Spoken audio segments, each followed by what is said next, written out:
এদিকে আন্দোলনে থাকা শিক্ষার্থীদের অপমাননা করা হয়েছে দাবি করে রাতে ঢাকা বিশ্ববিদ্যালয়ে আবারও মিছিল করেছেন কোটা সংস্কারের দাবিতে আন্দোলনকারীরা।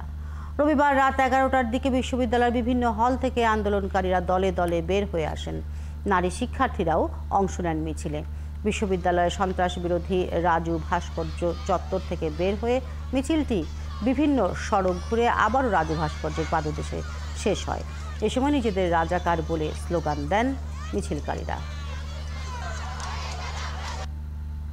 আমরা সবাই চাচ্ছি যে আমাদের যৌক্তিক দাবিগুলো পূরণ করা হোক, যৌক্তিক দাবিগুলো মেনে নেওয়া হোক এবং অযৌক্তিক যে কোটা বৈষম্য সেটা দূর করা হোক। প্রতিবন্ধী এবং যারা অনগ্রসর পিছিয়ে পড়া জনগোষ্ঠী তাদের জন্য সর্বোচ্চ 5% কোঠা রেখে বাকি 95% মেধার ভিত্তিতে নিয়োগ দেখ, এটাই আমাদের রাষ্ট্রযন্ত্রের কাছে দাবি।